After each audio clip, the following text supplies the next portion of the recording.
Okay, so should we get started? I guess I presume we can get started. So, okay, so welcome everyone to the panel on economics and innovation. My name is Dimitri Vayanos. I'm a professor of finance at the LSE, and I would like to welcome our excellent panelists. So we have three panelists. I will go in alphabetical order. First, Christos Dimas, who is Deputy Minister for Research and Technology. So a portfolio that very much relates to the discussion we're going to have today. And Mr. Dimas has a connection to the LSE, as he did his MSc and the PhD both at the LSE before going to consulting and then before going to politics. So we welcome him. We welcome our next panelist is Michalis Sarris, who was a Minister of Finance in Cyprus, actually for 2 stints, and during his first stint, Cyprus joined the euro. So Mr. Sarris has also a connection to the LSE. He did his BSc at the LSE. And our third panelist is Marco Veremis, who is a very successful and prominent entrepreneur in Greece. His connection is not to the LSE, but nearby to Oxford, where he did his MPhil. And he came back to Greece, and then he created a very successful firm called Upstream in e-commerce, or more precisely M-commerce. And then more recently, he's involved in kind of financing and other kind of innovative firms, and kind of involved quite heavily in the innovation ecosystem in Greece. So the plan is as follows. Each of our panelists will make a short presentation, and then we're going to have a discussion. And if there are questions by the audience, you feel free to send them via chat, and I will kind of be processing them and asking them to our panelists. Let me say that just to set the stage, after the presentations, we're going to talk both about kind of the more general economy and the prospects for economic recovery, kind of how it could be after the pandemic, and kind of even we can talk more about the longer term. And also we're going to talk more specifically as well about innovation and kind of how Greece can become a kind of more dynamic and innovative economy. We can talk about Cyprus as well. All right, so let me not talk anymore. Let me welcome our panelists, and maybe we can go in alphabetical order. Maybe first we can get Mr. Dimas to present. Would that be okay? Yeah, that's actually perfect. First of all, allow me to thank the LSE Hellenic Society for the invitation. It's a great pleasure and honor to be here with you. I was actually a member of the society a couple of decades ago, so it's a great pleasure to be back. I would like to talk about research and innovation in Greece. And first, allow me to start with a general introduction, saying that in terms of research and development, Greece is in the 16th place when compared to the 27 EU member states in R&D spending. So it's a position that is below our potential. In fact, the target that the EU had set for the EU member states in 2010 was that each member state would spend approximately at least 3% of its GDP as a percentage of GDP actually by 2020. In fact, only 4 EU member states did achieve this goal. Greece is currently at 1.27% of its GDP, and last year we did gain 4 positions in the ranking. So we still have a lot of room ahead of us in order to reach the EU goal of 3%. This is actually one of the central priorities in my portfolio, to see how we can increase R&D spending in Greece. One of the second goals has to do with innovation. So my portfolio has to do with research and innovation. The second goal that we have is to improve drastically our ranking in the European Innovation Scoreboard. In fact, Greece is in the 20th position out of 27 EU member states. So again, we are underperforming in that position. The third important priority has to do with linking more effectively the fragmented ecosystem in Greece. So I will speak about these three goals. First of all, our areas of intervention has to do with research centers and universities, with companies, especially companies that invest in R&D, and thirdly, with the ecosystem and its actors. So one of our most important legislative initiatives has to do with increasing financial incentives, and especially tax incentives, super deductions for companies that invest in R&D.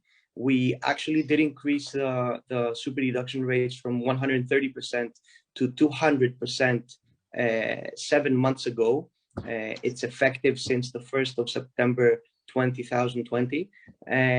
This is extremely important because it gives a huge boost to companies that already invest in R&D in Greece to further their investments, but also makes Greece much more attractive for R&D investments.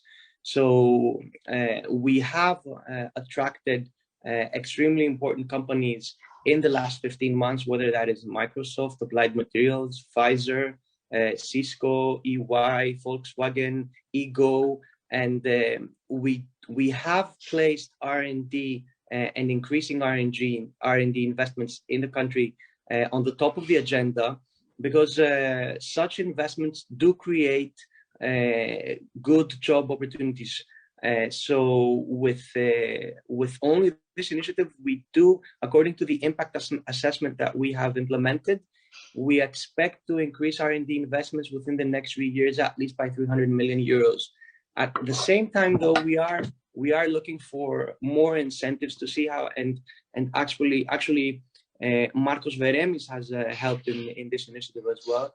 We are looking to see, we are examining further R&D tools which we can give to companies, especially to companies that do invest a lot in R&D but might not have so much profit in order to make good use of the super deduction tax rates. Our second field of intervention has to do with research centers and universities. We have significantly increased flexibility in research centers and universities. Allow me to say that one of the biggest obstacles had to do with extreme bureaucracy that researchers and research centers had to deal with. So, for example, we did exempt from the public payroll researchers, especially research projects that are funded either by competitive EU projects or by private funds. This is very important in order to keep our good scientists in the country, repatriate some of them that have fled the country, especially during the years of the crisis, but also works as a very good incentive for research centers and universities to try to attract more private funding in their day-to-day functioning. We have also signed 3 very important agreements with the European Investment Bank in order to significantly upgrade the infrastructure of our research centers. And we are currently in discussions with the EIB in order to further such agreements with 6 additional research centers. So we are investing in public infrastructure of research centers as well. And in order not to monopolize the discussion, I will quickly go to the third area of intervention that has to do with the ecosystem. We are trying to organize the ecosystem in order to allow actors to network between them and interlink it more effectively. We recently launched Elevate Greece, which acts as a national startup registry. And it maps the ecosystem. Allow me to say that up until recently, we didn't know how many startups we had in Greece, in which sector they were, how many people they employed, what budgets they had. We absolutely had no information. And even if we wanted, as a state, to legislate actions that would help the ecosystem. In reality, we didn't know who the startups were. So through Elevate Greece now, we have a much better view of the ecosystem, of the companies that consist the ecosystem, and it does allow the state to tailor-make measures in order to help the startup ecosystem, especially the ones that are at an early stage. At the same time, we are creating an innovation district in Athens, in Piraeus actually, in Piraeus Street.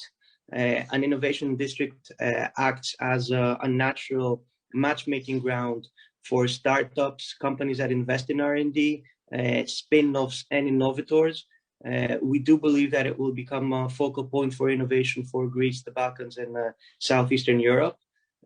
We also have a very significant project in Thessaloniki with the Thesin Tech Park. It's a technological park of a fourth generation. We practically want to attract companies that invest in R&D and come establish their R&D centers there, and around them build an ecosystem.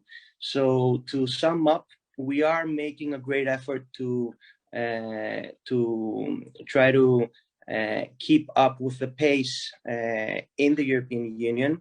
I would like to say not only keep up with the pace, but try to even leapfrog and win the lost ground of the decade of the crisis.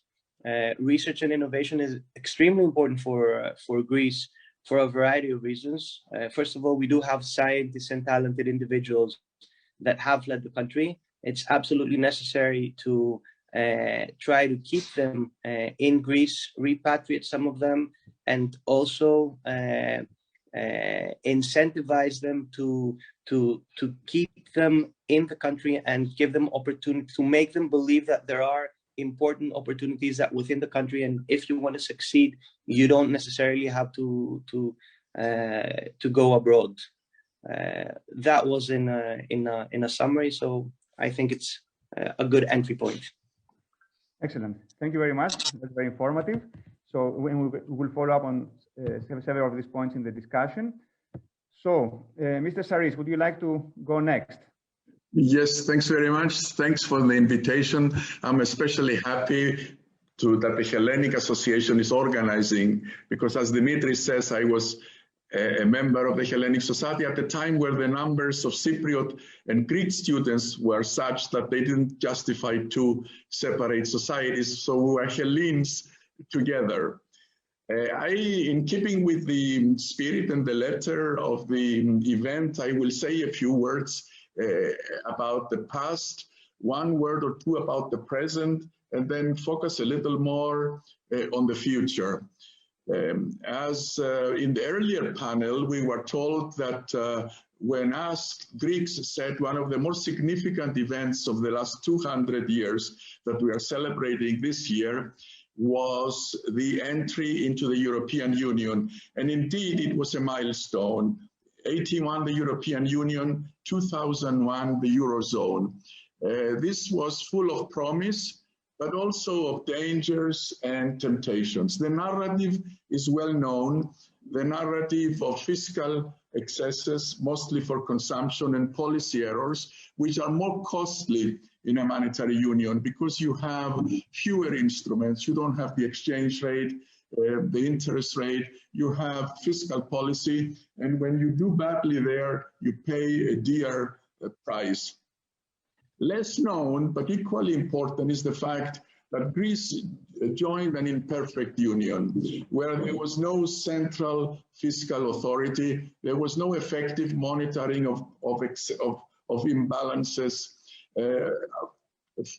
general flows from the north to south, no mechanism for dealing with the crisis. And not only that, but Greece entered with an overvalued exchange rate, which meant that it had a competitive gap that only grew larger. And since there was very little investment, either public or private, there was no productivity boost, there was no help from there. So a very difficult situation that led to bad outcomes. 10 years of artificial growth, monetary growth, succeeded by 10 years of austerity and poverty. And unfortunately, although in theory there ought to have been some correction of competitiveness through lowering money wages, costs for businesses and prices and imperfections in the market remained.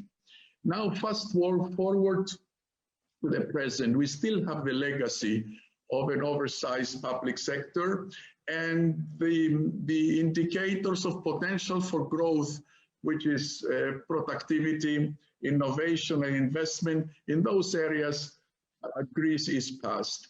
But what is different? The world is different in important ways. Remember, Draghi started by saying, I will stay to whatever the treaty says, and then went to, I'll do whatever it takes.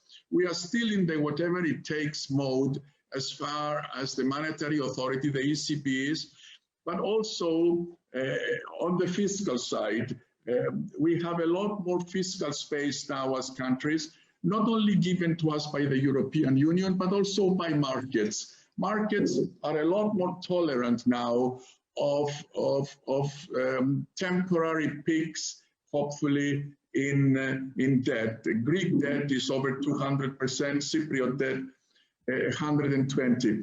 So in some sense, fiscal policy has been rehabilitated by responsible fiscal policy. And so has the role of the state.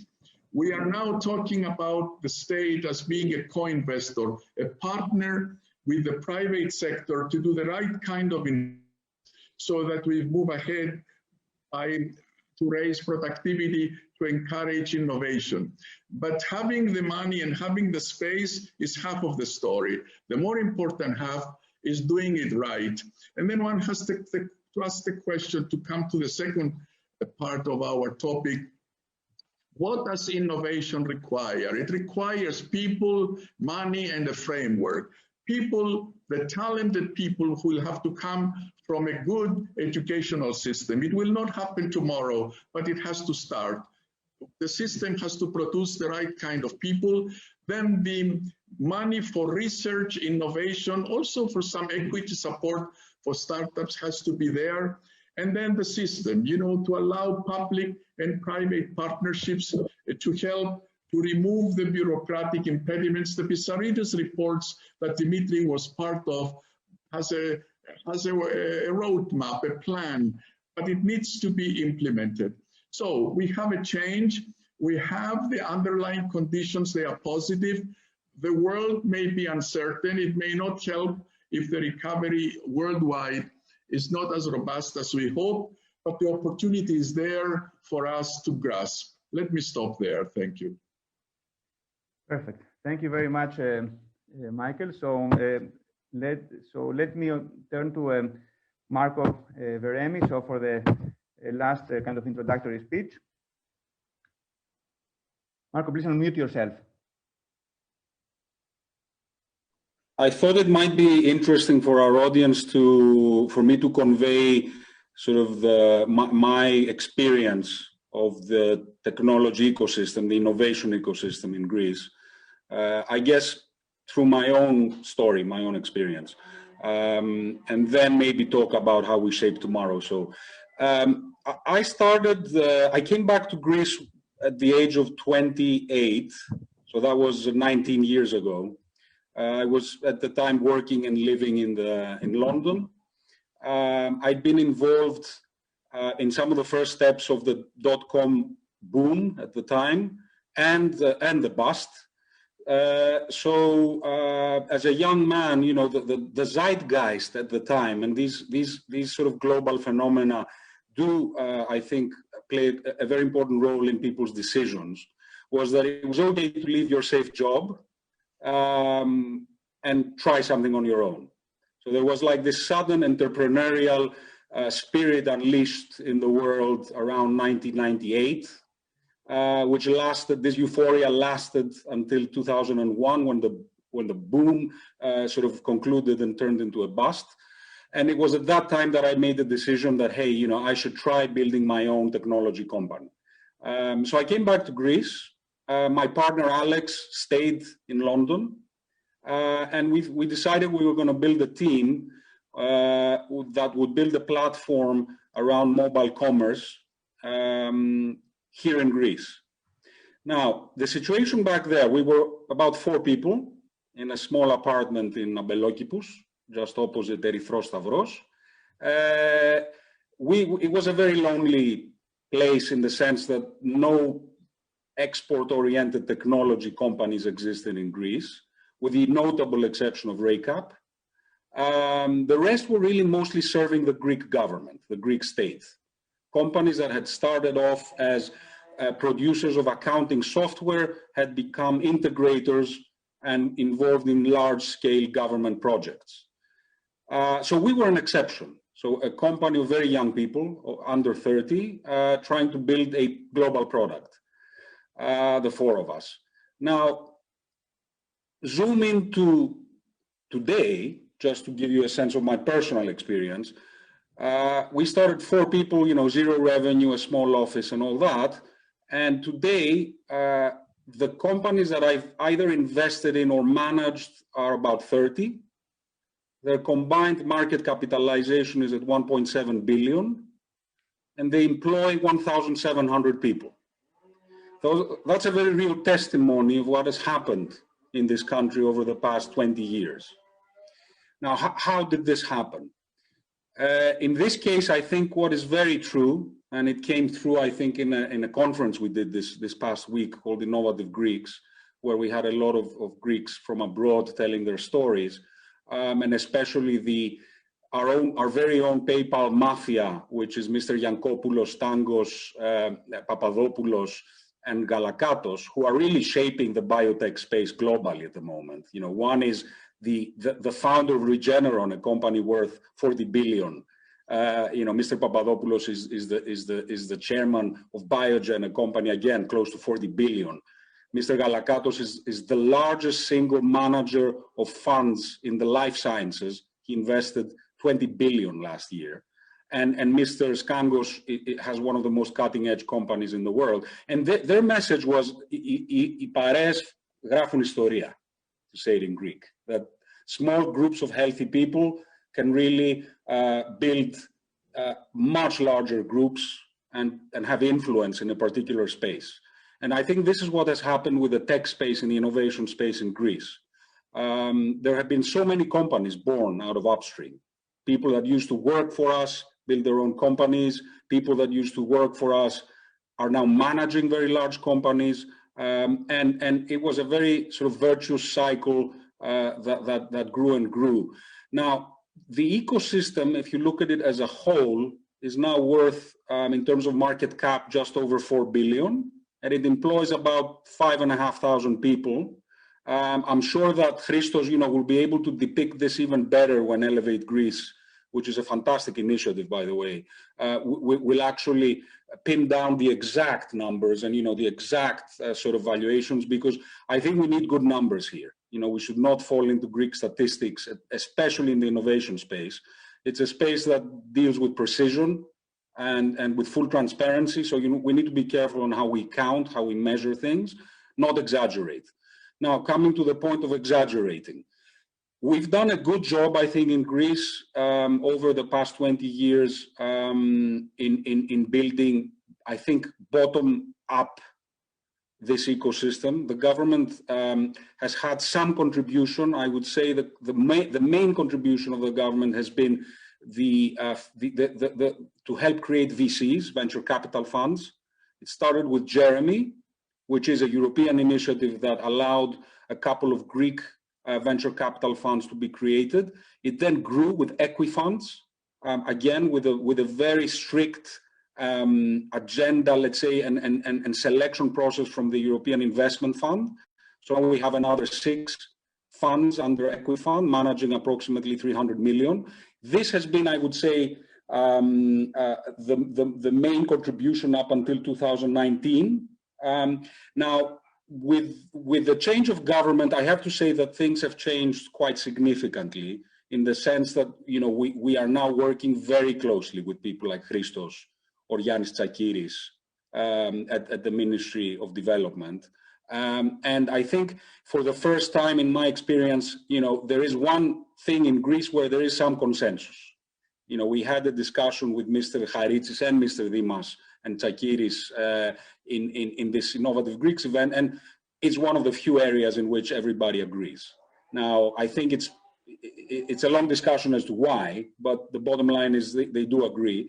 But the contribution of the current administration is far more significant. So we have the R&D sort of discussion coming into play. I think there's a clear recognition that without innovation, Greece will remain a laggard because it won't be able to produce differentiated products in any field, not just technology.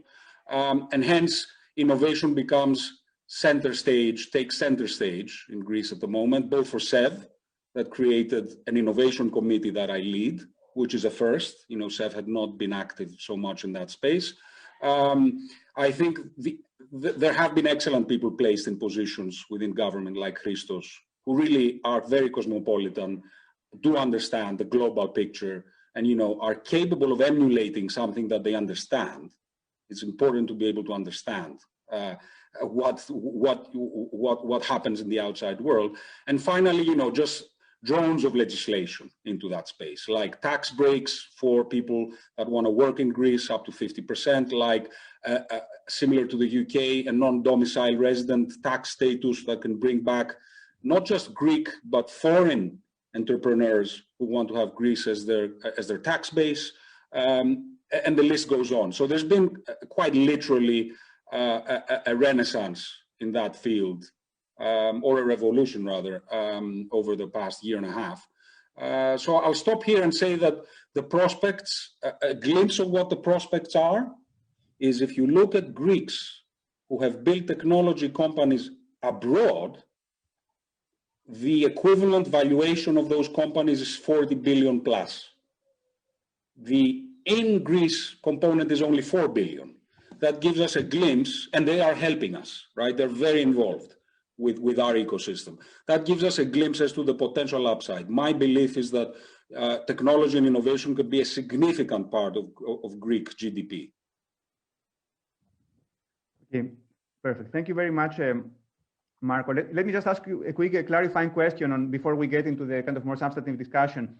So I got a bit confused with you mentioned two sets of numbers, one for the ecosystem and one for what the more kind of narrow kind of group. I mean, you mentioned like 1,700 people and then 5,500 people. Let me clarify. Yeah, the companies I have personally invested in, these 30 companies, if you put all their employees together, they count over 1,500 people. Okay. If you look at the entire set of Greek companies in the technology space based in Greece, and by based in Greece, I don't mean necessarily that I mean they have a significant workforce in Greece. That number is around 5,500. Now, if we look at valuations, the Greek companies, those with a significant presence in Greece, have a valuation of 4 billion plus. If you look at companies built by Greeks abroad, most of which have no connection to Greece, let me be clear, but they are founded by Greeks, are 40 billion. I hope this clarifies things. Yeah, thank you. Very good. Okay, so we can certainly maybe build on this, on the presentation by Christos Dimas and Marcos Veremis, and kind of talk a bit about the innovation, and then we can come back to the issues that Michael Sarris brought up as well, kind of a bit later. So maybe, okay, so it's certainly very encouraging that kind of the way kind of the presentation ended, that somehow things seem to be evolving kind of in a good direction, and there is the pickup of activity. So maybe we can still talk about what do you view as the kind of important roadblocks or problems at this stage, or kind of things that are kind of need to be addressed. I wanted to talk a bit about funding. Perhaps also we can talk a bit about taxation. I mean, Marcos, you mentioned some things on taxation, and but anyway, maybe let's talk a little bit about funding. To what extent do you think funding is a big constraint right now? Let's say let's start first of all for the smaller firms. We can talk about bigger firms later. Is the question directed to me? To you, but Mr. Dimas is also very welcome to talk about this. I mean, Ms. Sarris. So anyway, so funding is one thing that I would like to touch on. Yeah, and look, I mean, funding at the moment is strong when it comes to what in our space is called seed and Series A. So that means companies that are not just at the very, very beginning, companies that already have 10, maybe, 10, 20 people and a minimum viable product. Funding there is quite healthy for those kinds of companies. And no one should have an issue raising funds. Now, when it comes to angel investments, the ministry has done some very important steps to encourage angel investments, meaning very early stage companies just beginning. Those have really lagged behind in terms of funding. And a lot of them are born out of universities or research teams, especially in the life sciences. And there's been a new incentive introduced where if you invest in a company like that, you'd get a significant tax break. I think we've replicated the UK system in that regard. So let's see if that changes. Where I do think we have a significant problem is on the stages that follow. So if a company reaches, let's say, a revenue of 10, 15 million, it has a headcount of 70, 80 people, and it's looking for further funding, at the moment, the only option it has is to go abroad, at funds abroad, which is not a bad thing, right? It's really not a bad thing, and especially for international-minded companies, it's great, it's fine. It's not so good if you're talking about companies that might want to serve the region or Greece. So it'd be good if we do focus at some point on two things. One is private equity on the technology and innovation space would be important. And the other is, of course, banks, right? At the moment, we don't really have the concept of venture debt. Venture debt is incredibly important. You cannot drive an ecosystem just on equity alone. You look at things like Silicon Valley Bank in the States has been instrumental in creating that ecosystem there. And the system is quite simple. Someone like Kleiner Perkins or Sequoia will put 10 million into a company, and because they have credibility in the choices they make, Silicon Valley Bank will come and give another 10 to that company in the form of debt with some warrants. So I would say from the financing side, these are the main gaps at the moment. Okay, and how about, you didn't mention the stock market. To what extent, I mean, certainly the Athens Stock Exchange is, let's say, fairly small relative to stock markets in other countries in Europe with comparable size as Greece. And many companies in Greece are either listing abroad or anyway, somehow there is a bit of an issue there. Do you think that this is an important concern? We've had a very bad history with Greek companies listing abroad. Very bad history. I don't want to name names, but we hardly have any case where this actually worked. I think for that reason, I think an ecosystem has to start gradually, get credibility first, and then consider IPOs abroad. We don't yet have that credibility, in my view. There have been, even I would say, let's call it funny business involved with Greek companies when IPOing in NASDAQ or the London Stock Exchange. And that's something we have to remedy. And one way to remedy that is companies like Microsoft buying Softomotive help a great deal, because they establish credibility that these guys are serious, this ecosystem is serious. Now, on the Greek side, I have to be honest, this has been so marginal in our space, the role of the Greek Stock Exchange, that quite frankly, I haven't even considered it. And I don't think any Greek technology company has ever seriously considered it. Okay. If I could add something, Dimitri, I want to ask our panelists, there are other panelists if they would like to add something on this issue. Yes. In some ways, this is a classic example of where the traditional banking sector is hesitant. But if you go to the public sector, if you set something up that is 100% public to provide equity capital or even venture debt, as Marcos was telling, you're setting yourself up in systems that the tradition of governance is not very good. So we need to resolve that. by finding a way that the state can provide some seed money, but also provide incentives for the private sector to come in and join. In Cyprus, we have also introduced what we call an innovation certificate, where you go through an objective process, and then you go through what, again, Marcos and Christos have referred to, where you get some tax breaks. Now, it's not, unfortunately yet, these things are very slow to take off. You know, you make declarations, you set things up, and then you find that in practice it takes time. But I think that's the direction that we need to move. We need to encourage the private sector to help, not put it 100% in the hands of the public sector. This is the spirit of the European programs that Marcos mentioned, no? That, like the Equifund. The idea is that there is some participation by the private sector as well. At least it's sought after, kind of. It's almost 50-50 actually, 50-50. Right. Yeah, the idea is the EIF comes in, puts in the money, and that gives confidence to local investors to invest as well.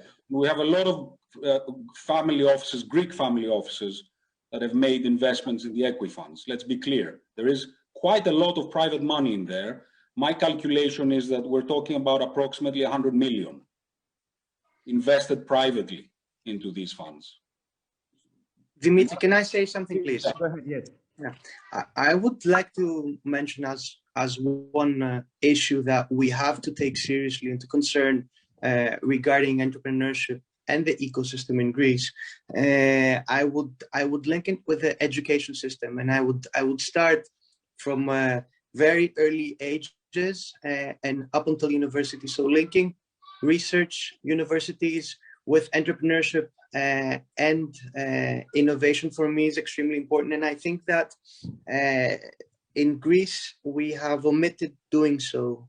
I know that this is a discussion that in other universities, including the LSE, that was an issue of a previous decade. I don't want to say of a previous century, but in Greece, there was up until recently a very negative atmosphere from a significant percentage of academics in the attempt to try to link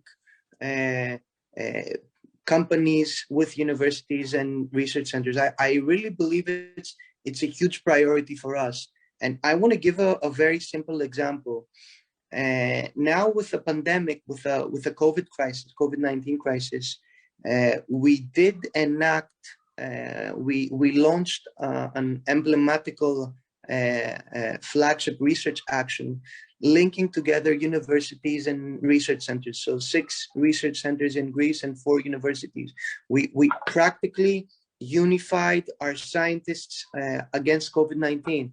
And I want to say the result was amazing, because within 4 months time, the Greek scientific community had created a rapid test, a very effective rapid test, indicating whether somebody is positive or negative to the coronavirus.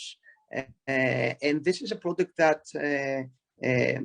if we had more effective linked universities and research centers with businesses, so we had technology transfer offices, technology transfer funds, more patent applications, more people knowing how to market their scientific results, we would have been capable of having very big profits. However, because we didn't have this important linkage, we were unable to create it into a product. So for me, one extremely important gap and disadvantage that we have in Greece compared to other countries is exactly this. We have not effectively linked research, education, universities and research centers with entrepreneurship, with innovation.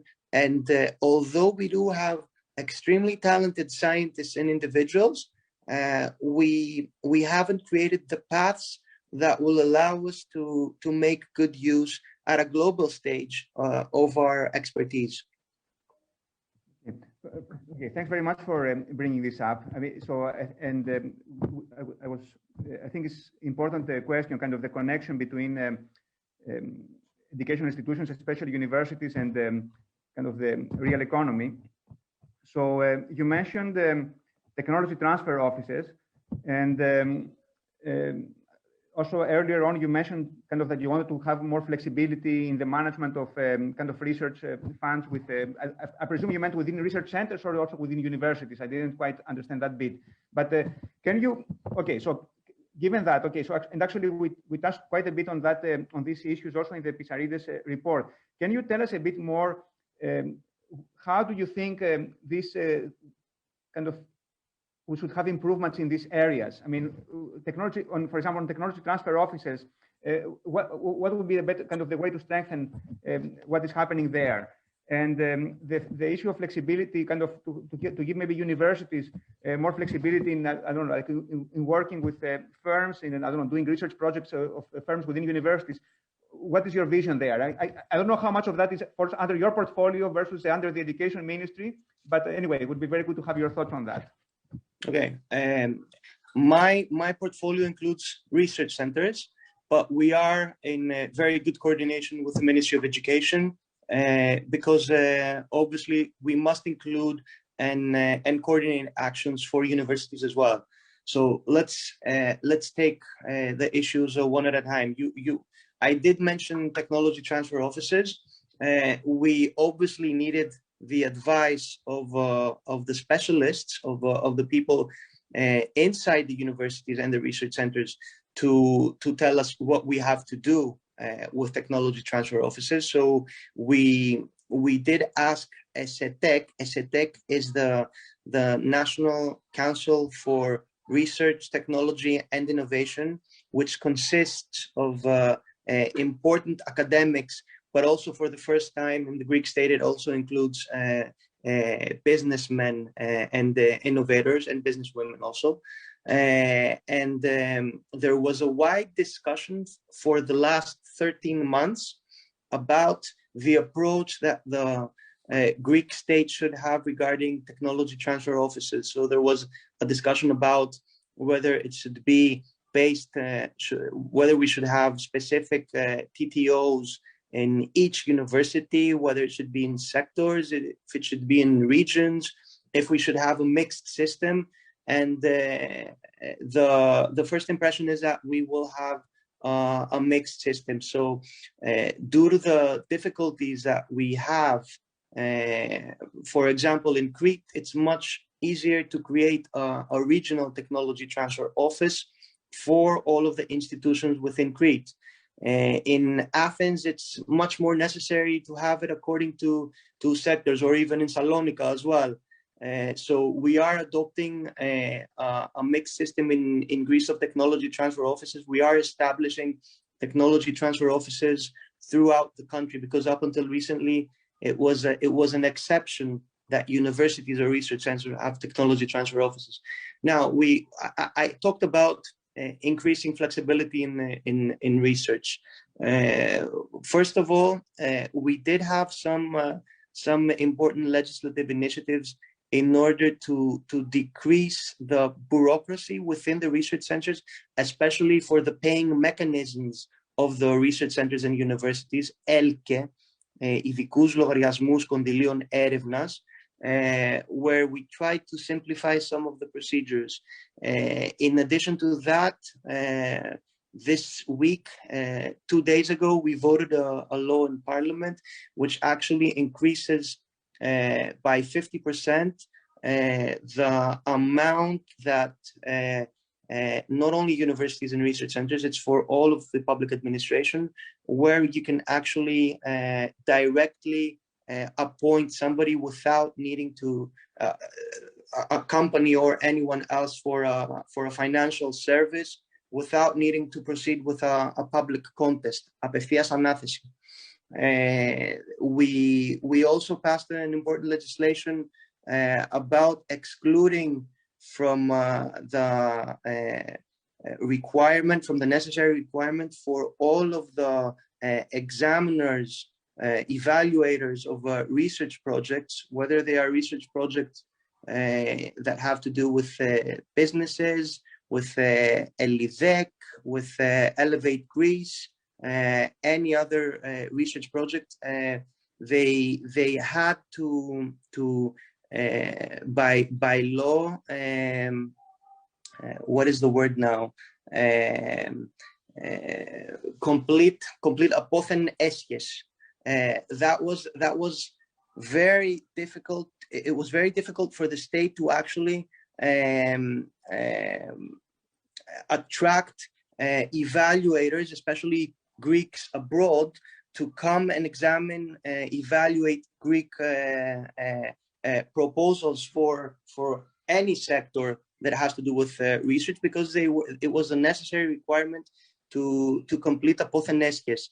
By taking this out of the discussion, which we voted 2 days ago, now we do believe that we will be able to attract good quality evaluators, including foreign peoples, foreign academics, which is extremely important for a small country like Greece, where the academic community knows each other between them.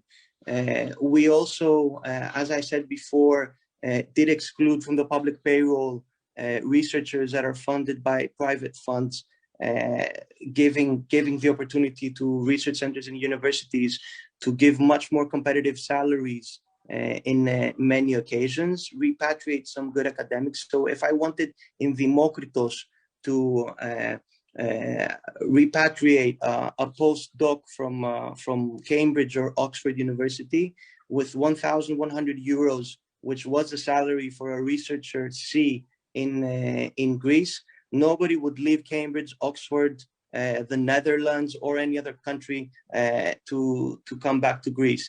Now, by giving a more competitive salary, when this money does not actually burden the taxpayer, but it's private money or from a competitive European program, more people would actually think about coming back to Greece, because many of our scientists have fled the country, although they want to come back to Greece, but there weren't any real opportunities.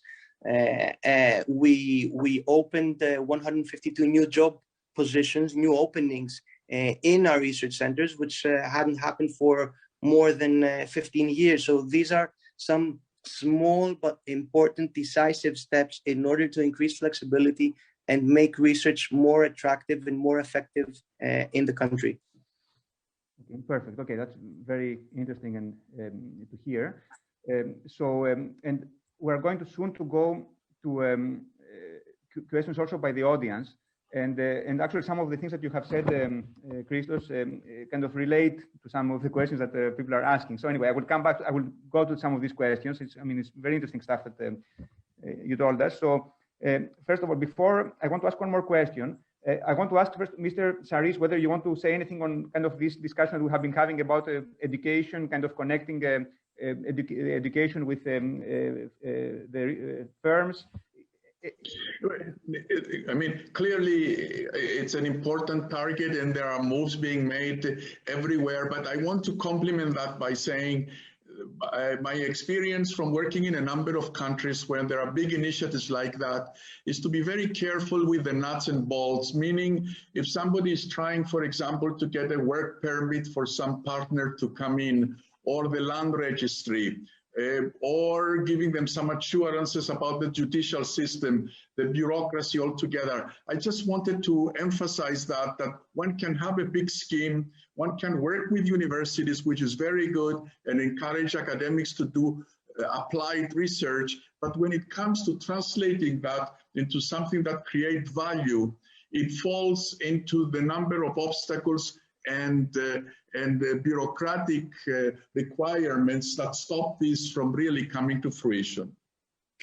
Can I add to that? Actually, I completely agree with Michael's comment, and this is a very important issue for Greece as well. You did mention two extremely important obstacles: the judicial system in Greece, and the fact that in order to have a judicial decision, it might take a significant amount of time. This is an issue that the Greek government is dealing with very much. And the second point you mentioned, which I completely agree with you, has to do with bureaucracy.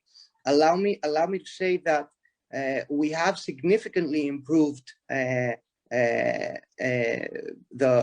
bureaucratic obstacles that we had, especially now, taking advantage of the pandemic crisis. There is still a lot of ground to gain in order to be much more competitive. And the goal for an effective state must be that all of the transactions for citizens, but even for entrepreneurs between the state and them, should be available electronically as well. So these are two very important difficulties that we're facing with. But in the last 15 months, we have significantly improved our ranking in global rankings regarding how friendly Greece is to attract and to allow businesses to operate within the country. Perfect. So let's take a few questions by the audience. So one of them, I think, is more or less we have already many things have been said already on this, but let me just read it in case there is something else that you would like to say, which is that comes from Alexandros Zachariadis, a PhD candidate at the LSE, says that the minister has said that we have an array of young and talented individuals emerging from our universities, but that does not translate to innovation. Given the impact of the brain drain, my question is, what is the government doing to attract these individuals back into the country, especially when wages and working conditions, e.g. the opportunity of collective bargaining, have been affected by the MOUs of the last 10 years? So if you want to say something more on that, you already said. Yeah, I think partly we didn't answer that, but allow me to make it a bit more clear. One of the main reasons why Greeks fled the country, especially in the last 10 years, was the fact that there weren't any significant opportunities for them to further evolve in terms of their occupation. So there weren't many job opportunities. So the reason why we have stressed that R&D is extremely important for the Greek government, and it is a strategic priority, is especially because in these cases we do have good jobs for scientists that pay well, and it also has a very important impact to the national economy. So giving more financial incentives to companies that invest in R&D heavily is towards that direction. We do believe that it will open new job opportunities. And I do believe that we have been very effective in that, especially if you take into account that 2/3 of our tenure has been during the pandemic crisis, but we have attracted extremely important investments, as I said, from Microsoft, from EY, Cisco, Pfizer, Volkswagen, Ego, Applied Materials, and Amazon. And believe me, there are more companies coming as well. And we are also trying to improve the incentives for companies already operating within the country in order to allow them to further invest and open more job openings. I think that's the only practical way forward if we want to be realistic at the moment, and if we want to move forward with decisive steps. Then we are trying to improve the general conditions of the way the state functions and the economy functions as well. As Michael very correctly said, bureaucracy is a huge issue. We are trying to make the state an electronic state and cut any red tape that there currently is. But I did give some examples from my portfolio, including the flexibility of the research centers.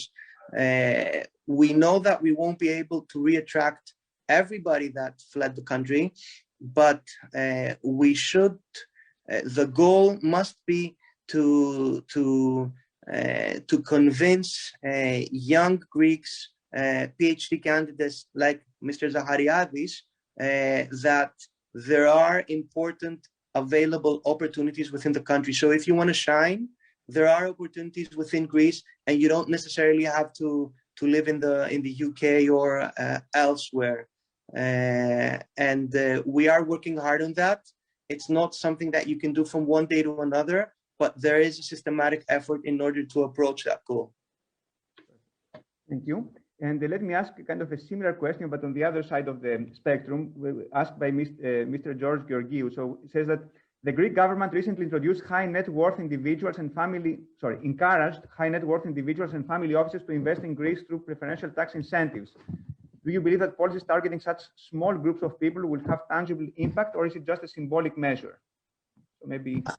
I think it's a combination, and it's an attempt to make Greece more attractive again, especially for young Greeks that have shined abroad, and try to reconnect them with the country more effectively. And we are trying to see how we can also, and we're working on that, how we can be more attractive for digital nomads also.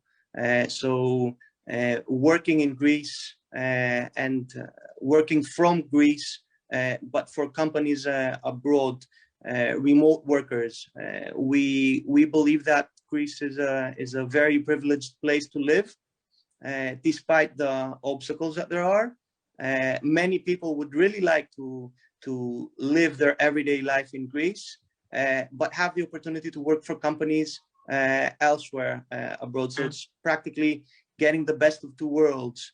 The tax incentives we've given, from the messages that we have for the time being, are very, very good. And we believe it's something that will have a positive result for both for the state, but also for the individuals that selected. Thank you. So let's go a bit to Marco Veremis. So there are some questions that pertain to kind of his area, and of course I will ask them to him, and of course Michael, feel free to jump in. So there are two questions, somewhat related. One is by Anastasia Lelovitou. To what extent can the Greek emerging fintech startup ecosystem radically reshape the traditional Greek banking system? And the other question is, one second, let me get it.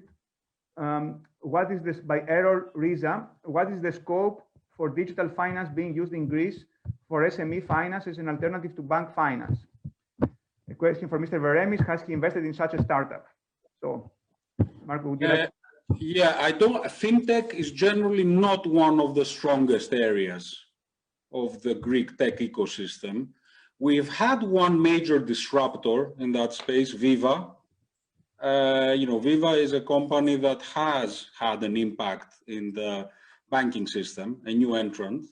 But unfortunately, I cannot say that a whole ecosystem has been developed around that.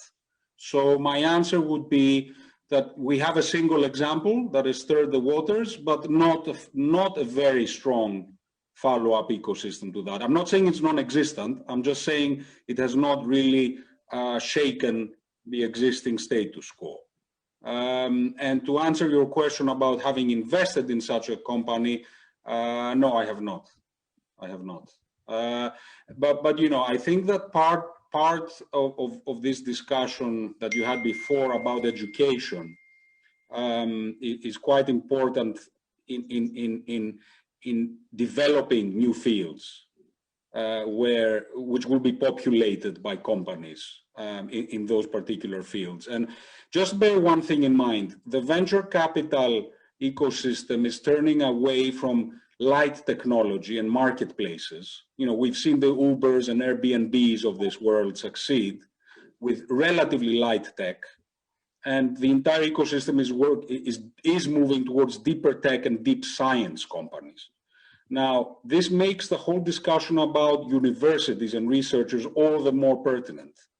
And I would say that given the fact that Greece, I looked at the World Economic Forum research that said that Greece gets a mark of 9.2 out of 10 in terms of publications in the STEM research field, but it gets below 5 out of 10 in terms of turning any of that into either patents or commercializing it. And I think that's a gap that, we have to deal with in order to have representation in specific fields that we are behind today. And I would argue that the main thing missing is ambition. The main thing missing is ambition. Most researchers have been very, I think, addicted to horizon type programs, right? Research programs. And they don't have a genuine ambition to build a company. And if you look at the ecosystems that work, like Silicon Valley, the one thing that is consistent is this ambition from school to university to research labs, all the way to people being actually serial entrepreneurs, building one company after the next after the next. This culture in Greece, let's be frank, does not exist. And it may take time, but because these things are determined early, I think it's very important to overemphasize in the next 5 years this kind of education in schools. Because, as they say, συνειδήσεις φτιάχνονται νωρίς. You cannot change someone at the age of 25 easily. And, I often say to my friends who ask me about this and doubt the value of teaching kids at school, I think the fact that American kids sell lemonade, like to make pocket money at the side of their street, is actually incredibly important because they learn how to produce, how to package, and how to sell, and then how to manage money, right? So I think this kind of change of culture and attitude is going to be crucial, so that in 10 years, when someone like our friend here asks about fintech representation, we'll have more companies populating specific fields if it starts early on. A quick point, if I may, Dimitri, there. As Marco says, fintech is unlikely to flourish very quickly, but it has to put pressure on the traditional financial system to do better. Technologically, the Hellenic world has stayed behind in practices, including HR practices, including how to raise profitability through breaking new ground. So the threat of other payment systems that can be more efficient and more cost-effective will force Greek banks to deal better with the non-performing portfolio and also become more active in the real economy to help recovery. So it's an important part of the story, this threat from modern technology in the financial sector. Okay, I would like to thank you. Thanks, Michael. So I would like to build a bit on the previous question and ask something that Marco mentioned a bit, which is the kind of, if we think about areas in which Greece, kind of Greek innovative activity could kind of do well. I mean, of course, Greece cannot be a leader in every kind of area, either on basic, either on kind of basic research, but also kind of more applied research and kind of relating to firms. So I don't know, perhaps one could think about some areas where Greece has some, I don't know, a good research base and could kind of build, I don't know, competitive, very competitive firms internationally. So I guess one area could be, I don't know, IT, information technology. Another area could be, I don't know, biotech. So are there any areas that you think are already kind of important or are very promising, again, both for more kind of basic kind of research, maybe they're important clusters, but or also maybe for the more applied side? I think software development generally is a field where we can be competitive. Certainly not leaders, right? But we don't need to be leaders. We can have a decent sized sector exporting software tools. And we already have quite a few companies in that space, right? We have Workable, we have Persado, we have Upstream. We have quite a few companies that have valuations in the triple digit, in the millions. So that's definitely one field. The one that for me is very promising is life sciences, not drug development. That's too heavy for Greece. I see. Christos, would you like to say anything on that, or Michael? Definitely.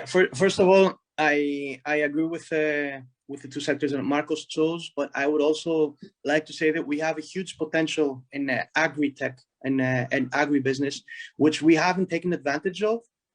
So I'll give you a very simple example. Countries like Israel and the Netherlands, in some variety of products, are 10 times more effective in their production results, in their productivity compared to Greece. And we should take that very much into consideration, because they are our competitors. And although we have the land and we have the capacity to be much more competitive, we are lagging already behind. So for me, agri-tech and agribusiness would be a huge priority. Secondly, I would add to that clean tech, green power. Again, we have all of the necessary ingredients to be much more effective than we are currently at. The fact that the Greek government has also set very optimistic targets for a complete decarbonization of the economy up until 2028, I think makes it a bigger priority for us within Greece to take that more seriously. But I would also add to that tourism. We are a global touristic destination, and I would definitely link that very much with technological capabilities, with our cultural, with antiquities. So we do have a huge potential in tourism and culture, which I think we can further develop. But if I had to choose one single sector where I know that we have the scientists, I would agree with Marco, and I would go for life sciences. And I would add one more that I think is very interesting, which is we are the second per capita highest spenders in NATO in defense. This, for me, given the fact that, you know, I happen to know some of the competences behind building dual use technology around defense. Not that I know the subject, I just know some of the competences. And I feel that we have quite a few people who could contribute to that. And let's not forget, there's this myth that somehow technology ecosystems are completely bottom up. In Greece, this has been the case, but it's not the case in Israel. It is not the case in the United States, and it's certainly not the case in the Nordics. So if the government were to be involved in one field, this would be it, right? It is perfectly reasonable to invest in this field and expect a lot of technology sort of advancement to come even from our vendors, or mandated to our vendors to begin building some centers of R&D here. So yeah, that's one that actually Victoria Coleman brought up in Innovative Greeks. She's Victoria Stavridou Coleman, is the ex-head of DARPA. She's been the fourth, I think, ever, or the third woman to head DARPA, and the 22nd head of DARPA in the United States, which is essentially the entire defense technology institution in the States. And she herself said, this is something you should certainly look at.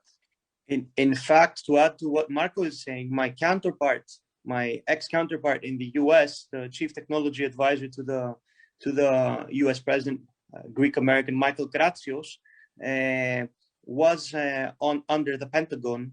So he was a deputy minister of defense in the US.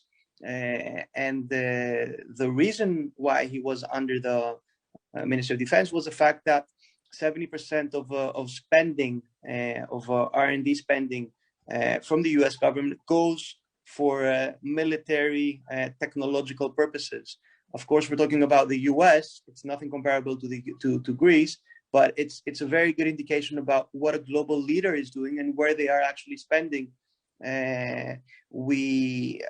After I'll let you know about some details. After a discussion I had last fall with the then Israeli ambassador, and she was telling me how much they invest into children, and talented children from a very young age, and they follow their paths up until university ages. they were telling me that in the Israeli army, they tried to take advantage of capable individuals. And allow me to say this does not really happen in Greece. But we did have, I did start a discussion with the Ministry of Defense, and we have already signed 3 months ago a memorandum of understanding, and we will extend it also to the civil protection in order to see how we can create a network of scientists and individuals that will create some services that are needed for the national defense and the civil protection security. So we are trying to make some steps toward that direction, top down also in Greece. I understand, though, it's in the beginning though of the process. And I think a lot of people, Christo, you're very right, don't realize that the internet came out of the US military. The internet, right? Waze, which is one of the most popular navigation systems in the world, came out of the US military, right? So, yeah, I think your idea of actually using the dead time the army is currently for a lot of people, just fooling around or sitting around, and making use of that like Israel does to produce people who are specialized in dual-use fields, is an excellent idea. It really is. And I know this. I've hired a lot of people in my career from Israel who literally started their career during their military service. Their entire area of domain expertise was triggered out of their work in the Israeli army. Let me, I would like to kind of to ask 3 more questions. One kind of from me and building up a bit on the discussion we have been having, and 2 more from the audience. So I think we have enough time for that. So my question is, and building a bit on your answers, is Marco mentioned kind of this bottom-up versus top-down funding or allocation of resources, let's say, to different initiatives. So I want to know kind of what do you think about the best way kind of to allocate research funds across the various producers of research? Can be within universities, can be research centers. So and taking into account perhaps this idea, this need kind of to maybe grow, kind of that we have some advantages in some sectors, or we want to develop some advantages in some sectors. In the Pissarides report, we had this proposal of having kind of one organism, kind of a unified organism that supports basic research in the style of the, let's say, NSF or something that allocates, kind of is an independent organism and allocates all the research funding in Greece competitively. So I don't know, perhaps that's not the best proposal. I'm just mentioning it as an idea, but I want to know kind of your thoughts about kind of how to allocate the best, kind of in a very merit-based and way research funds, and also taking into account the various priorities that might be in the country. And if you have some thoughts about that, primarily for basic research. I think Christos is best suited to answer that. And I think, my colleague Aristos Doxiadis, who participates in SETEC and works with Chris, I think they're doing precisely that. Christos, I think you're the guy to answer this. Yes, this is exactly what we're trying to do. We, unfortunately, one issue that SETEC is dealing with is that we don't have a unified research space within the country. And allow me to say that we do have issues of research in the Ministry of Development and Investments, in the Ministry of Education, in practically all of the ministries, but we don't have a united area of research. But the approach that we have is to try to fund competitive projects. And that's why I did mention the importance of having good people that are capable of evaluating such projects. Who is capable of evaluating that proposition A is better than proposition B? You practically need people that have expertise, experience, and quality to assess different, to evaluate different projects. But the fact that we don't have a unified research space is an issue that we are dealing with. It is being discussed within ESETEC. I know that the proposition from the Sarris report, which Dimitri, you did participate very actively in it, is extremely important. And the direction that we want to go is having a unified area space of research, and having something like a national science foundation, as you said, which will be able to steer the direction of research more effectively. Allow me, though, to say that although there must be much better coordination from the part of the state, I do not necessarily believe that the only way forward is having the state driving the direction of where research has to go. So it is important to coordinate action and have some sort of steering, but it cannot be the state on its own exclusively. I do believe into a more effective state, but you do necessarily need good cooperation with the private sector and obviously the main actors in research.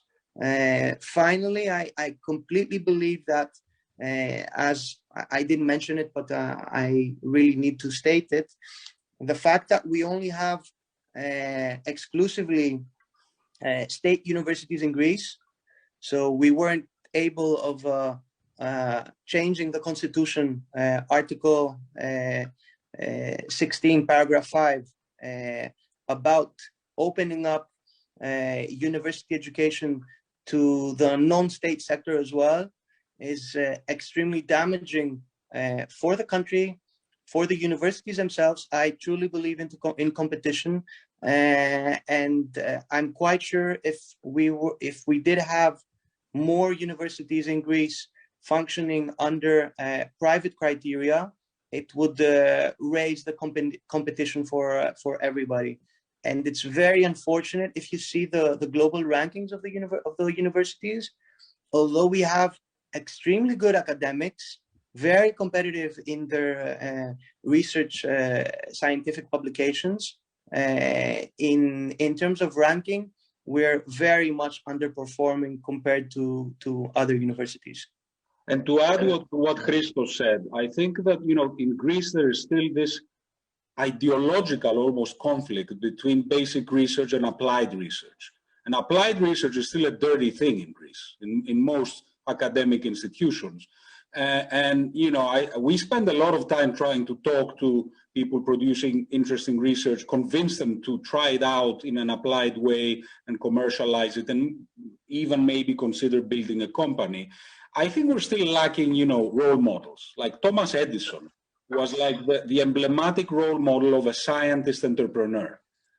We had our very own George Hadjopoulos, a scientist entrepreneur. In Greece, we don't yet have any role models of scientists entrepreneurs that will kind of bridge this ideological gap between what is decent as an academic to do and what is not. And I think it's quite important that we get over that at some point and understand that actually it should bring a lot of joy to a researcher to see his work being used by millions of people instead of feeling that he has sold himself to the devil, right? At the end of the day, George Hadjopoulos produced the artificial heart, which saved millions of lives. And that was a product of his own research, his personal research, right?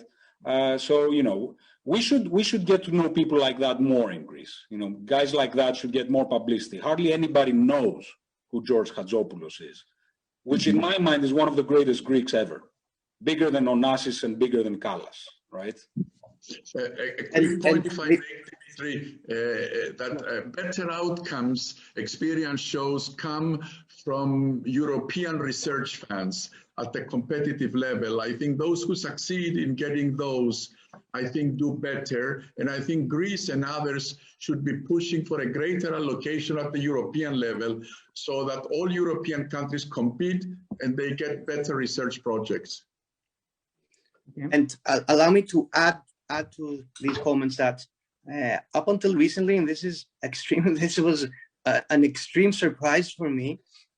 If you asked an academic in University X or University Y or Research Center Z, how can you create a spin-off, you would actually get 3 different answers. So there wasn't actually a legislatory framework in order to explain to academics how they could create a spin-off. We're actually changing this. We're passing legislation in the next months.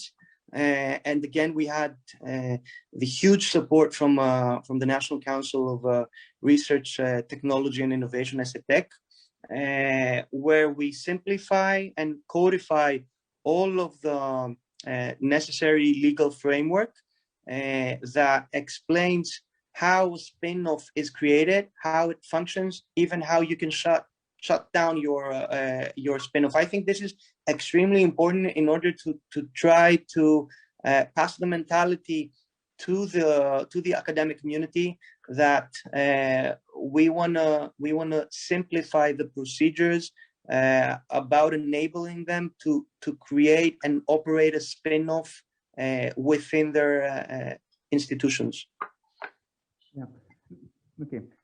I think that's a very interesting kind of the kind of different approaches, kind of the education, kind of the change in the culture that kind of was emphasized. I mean, I'm an economist, and I'm kind of have this perverted thinking that incentives matter as well. So, and I mean, certainly, kind of other kind of these aspects as well. I think are important, kind of on, I don't know, taxes, on kind of the reduce the stigma of failure. But I think it seems that these things you're working on as well. It's not on these kind of incentive issues that kind of to incentivize people as well. But of course, role models are important and culture is important. So great. Okay, so I'm getting this kind of calls to wrap up. We're approaching our end of time, kind of so I have just 1 minute left. So maybe I think it's a good time to close it. I wanted to ask one more question from the audience, but we're running out of time, and this it's fine. So I think it was a very interesting discussion. Certainly, it left me with kind of a very positive feeling about all these exciting things that are happening or are in the process of happening. So this interesting dialogue between the government and entrepreneurs. So maybe let's leave it here. Let's thank our 3 panelists for the very interesting things that they told us. Okay, so bye from everyone of us. Thank you, Dimitri. Bye-bye. Thank you. Bye-bye. Thank you very much. Bye-bye. Bye.